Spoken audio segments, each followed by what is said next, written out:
And today I'm going to make a cheater card. This specifically is going to be for a mule halter. It's a card I don't have yet, and I started to make those pack sets to sell on eBay, so I'd like to have one. Here's some other cards that I have. That there's for beading. So that's where I would bead is the black lines, and then I have measurements for the cord that I use for the leather part of it. So that way when I'm beading, I can know exactly how long I wanted.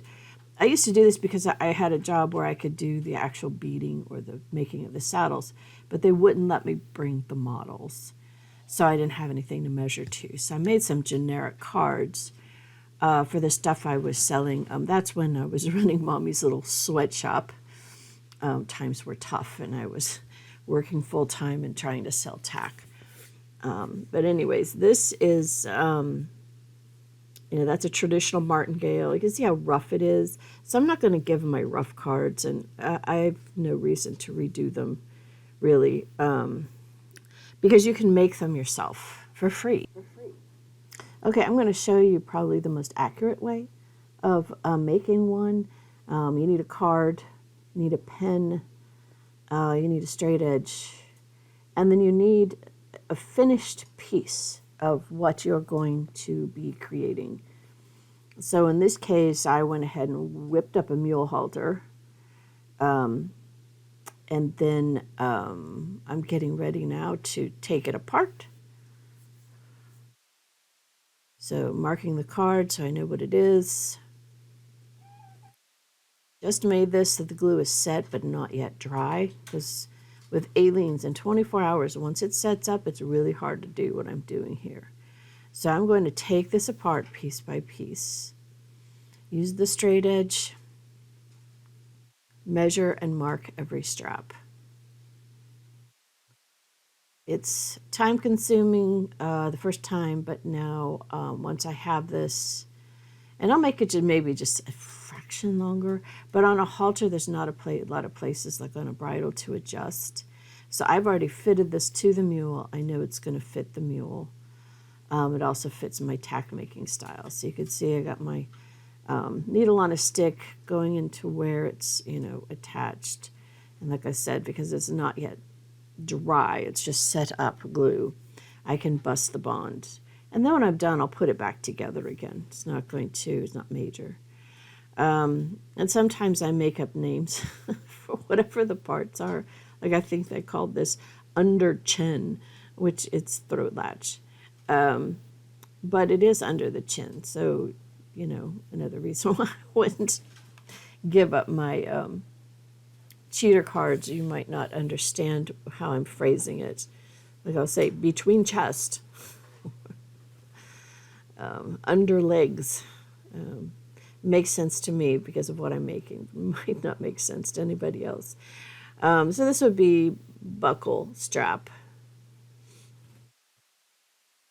This way I have much closer fit. So if I was going to do a different size horse, I might do it generic, but then I would have to have the animal there to fit it as I glued.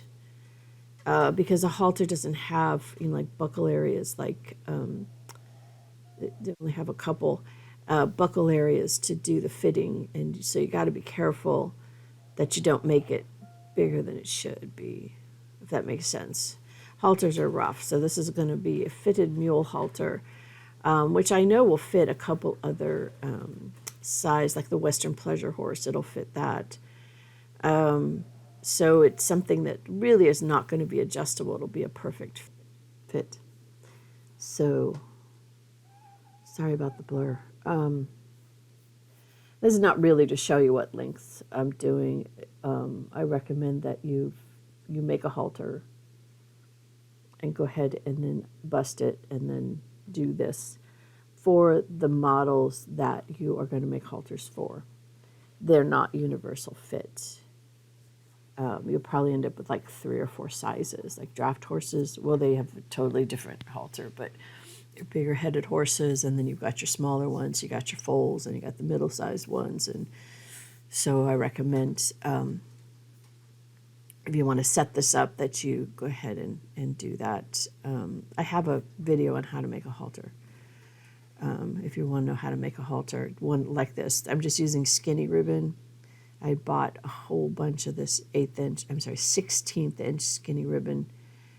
This one's a little bit wider than that, but many years ago when I was doing the Arabian horse book, I needed ribbon for those, and I bought way too much. So now I've got all I need to make as many nylon halters as I would ever want. So that's all we're doing here. And then I'll write a list of, the parts. I need 2 jump rings. I think in traditional they were 6mm, 2 halter rings. Got those from Rio Rondo. I did a 5mm for the lead rope jump ring. I did 2 buckles. Those I got from Temu. They've got some 3mm that are slightly bent. They have a fake tongue that I really like. But I also use Rio Rondo when I need something flat. So like that's a flat one because I didn't want that to bulk out underneath the chin, but the one on the cheek was a rounded one or a beveled one. Okay. Almost done here. It doesn't take that long. I think making the halter takes longer. On the halter, I recommend, yes, fit it to a horse before you make the card. Bridles, it's up to you. It's safer to go ahead and make it and fit it to the biggest model you'll ever make a bridle for. And then do this, and that way it'll be as close as possible to whatever the finish size is. So I want to thank you for spending time with me today. Like, subscribe, tell all your friends about the channel, and have yourself a really good day.